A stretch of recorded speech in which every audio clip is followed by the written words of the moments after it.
Hello, thank you so much for joining us. My name is Miss Brie Phillips, and I'm one of the grade 6 teachers here at the DLC. I am very excited to be starting off hosting this mini series of read alouds over the next few months with this first theme, National Pet Day. So, National Pet Day is a day that is very close to my heart. It's all about appreciating all of the pets in the world. National Pet Day was created in 2006 by pet and family lifestyle expert Colleen Page, and it is observed annually on this day, April 11th.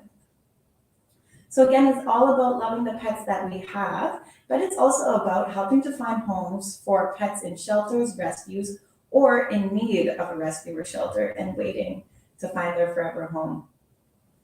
This day also advocates against animal cruelty and violence and reminds us how important it is to adopt. Most of us know this, that we are so lucky to have pets in our lives. They brighten up our day-to-day life and they teach us a lot about unconditional love. So you might notice the comments are turned on here, and if you want to let us know where you're joining from, and if you have your pet listening with you today, go ahead and put that in the comments. So this day is so special to me because if you know me, you know this, but I get to be an auntie to a very special rescue dog named Charlie. My twin sister Kyla decided that she wanted to start fostering dogs a few years ago. She was approved to foster by New Hope Dog Rescue in Saskatoon, and she was hoping to wait a while and foster a few dogs before she found her kind of forever dog that she wanted to adopt. But when she met her first foster, Charlie, she knew right away that it was meant to be. And actually, I knew first, but she might not want me to tell you that. So Charlie was in foster care for about a year and a half before he found Kyla.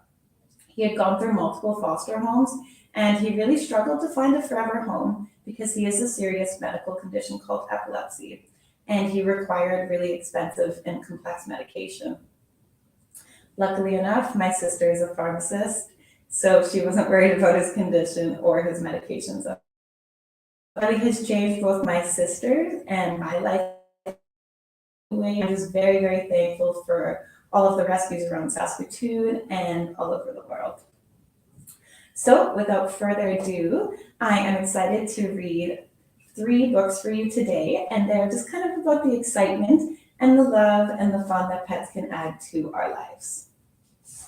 So the first one I'm going to be reading is called Charlotte and the Rock, and it is by Stephen W. Martin and illustrated by Samantha Cotterill.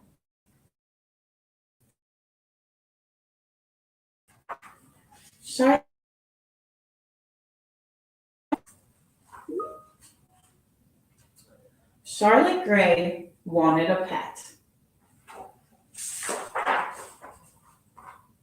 She didn't care what kind of pet. A dog, a cat, a hamster, even a pig would do. So, on her 6th birthday, Charlotte's parents bought her a pet rock.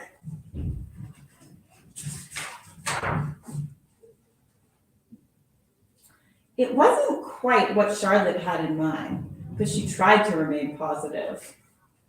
The rock, after all, was a very good listener. It was also quiet and easy, and it was hypoallergenic, which was good for Grandma Glennis, who was almost everything. But as with any pet, some things proved difficult. Walks were not fun. Really not fun. So that's her trying to take her pet rock down a hill, which you can imagine how that would go. The rock's lack of appetite was annoying, and it was not much help in getting her out of trouble at school. You said, "What? Ate your homework?" asked Charlotte's teacher. But soon, Charlotte and the rock became best friends. They played games and pretended to be superheroes. They read comic books. They even went swimming. One day, a neighbor walking her dog asked, "What is your pet's name?" "Dennis," said Charlotte proudly. "We chose it together." So you can see there, she did 4 squares and threw them out the window. You landed on Dennis. Charlotte loved her pet so very much, but she couldn't help wishing that it could love her back. Charlotte patted her rock and let out a sigh.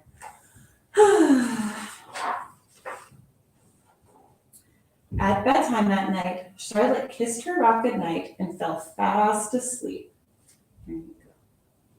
Dennis, however, couldn't sleep. Crack! He knew Charlotte needed a hug.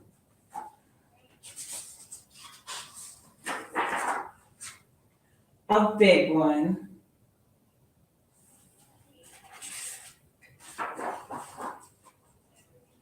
A dinosaur wasn't quite what Charlotte's parents had in mind, but they tried to remain positive.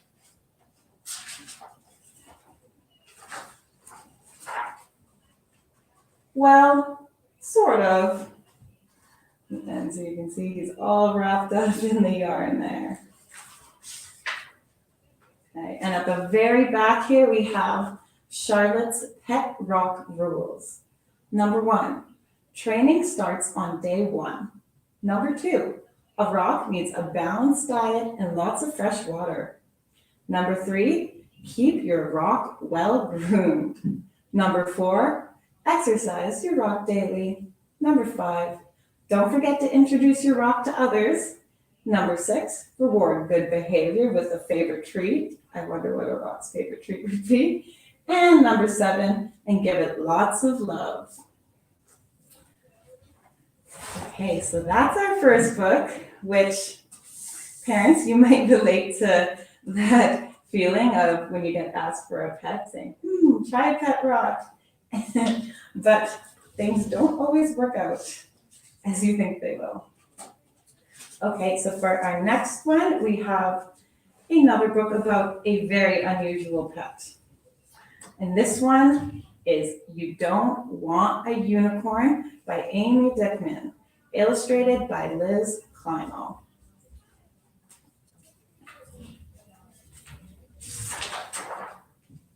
Okay, you don't want a unicorn.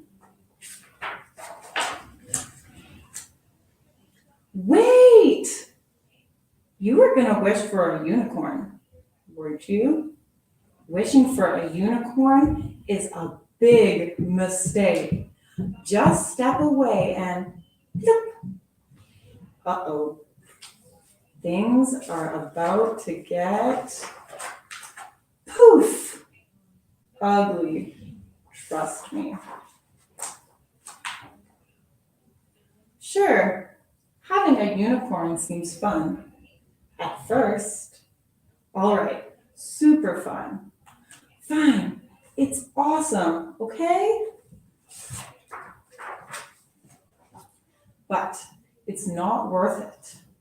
What you don't know is unicorns shed and scratch. And no matter how hard you try,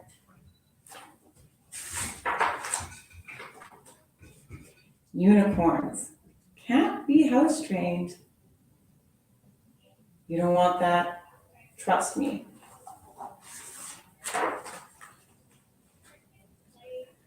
Don't even get me started on the jumping, the chewing, and the burping.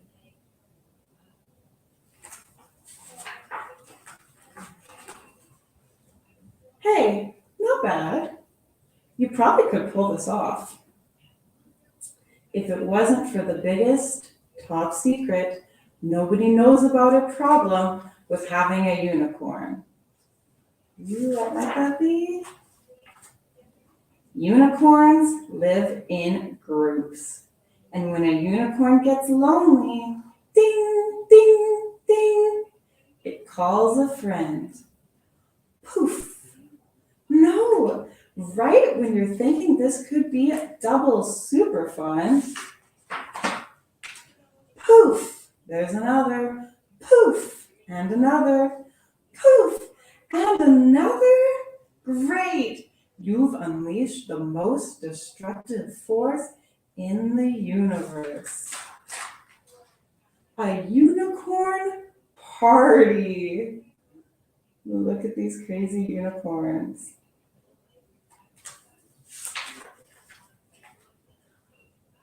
I told you, why didn't you trust me? Quick, grab your piggy bank, run! You have to wish them away. Flip, flip, flip. Whew. Yeah, that one needs to go back too. It's for the best. Trust me. Flip.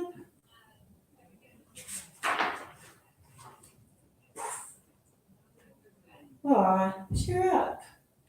You could get a goldfish or a nice rock or let's see what's sitting right there. Uh-oh. Stop! You don't want one of those either. Trust.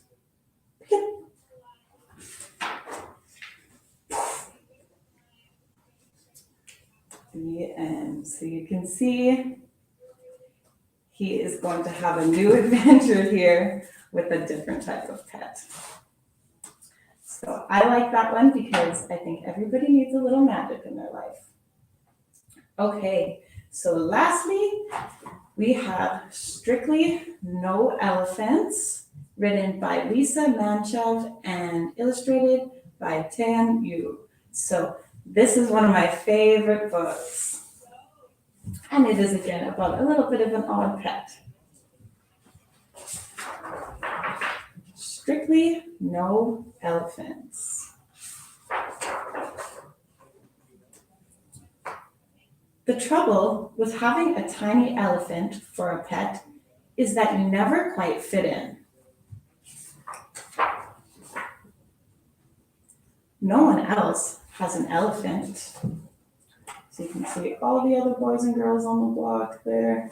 We have a cat, a bird, but there's him with his tiny elephant.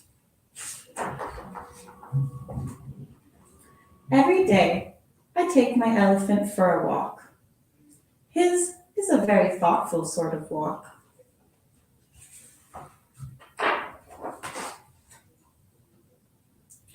He doesn't like the cracks in the sidewalk much. I always go back and help him over. That's what friends do, lift each other over the cracks.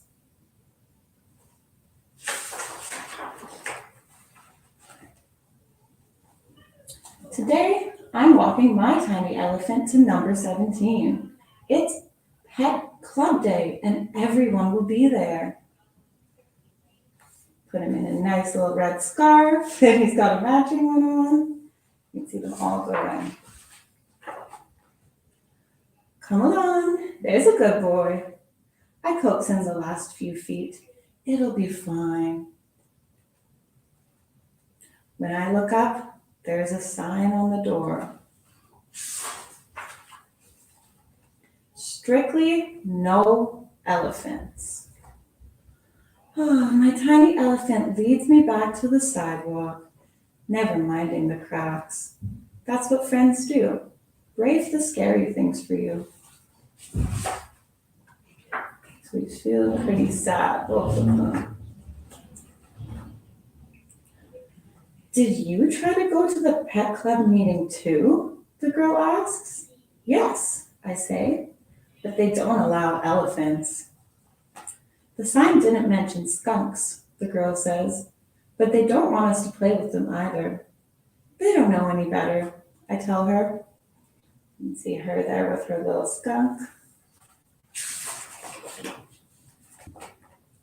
doesn't stink, the girl adds. No, he doesn't, I agree. What if we start our own club? Come along, I say, making certain that my tiny elephant follows me, because that's what friends do, never leave anyone behind.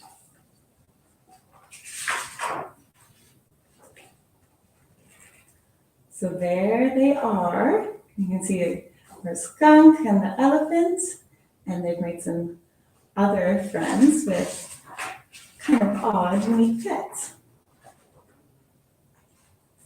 We can play here, one of our new friends says. All of us.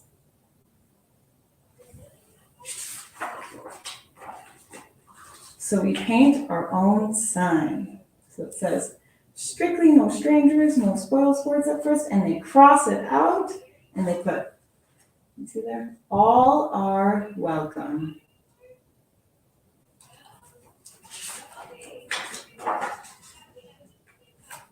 My tiny elephant will give you directions if you need them.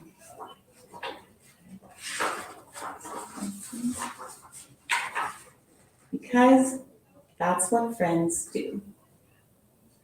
And there's our final picture of everyone with their pets.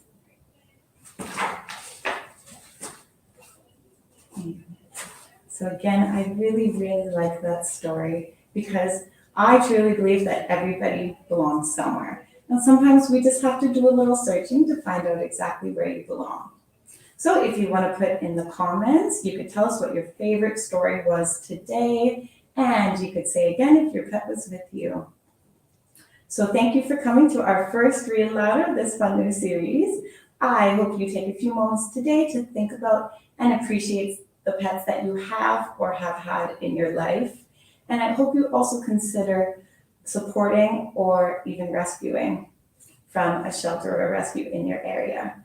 Everybody deserves a home and to find where they feel like they belong. So have a great week, and I hope that you can join us again on May 2nd for World Laughter Day. Thanks for coming.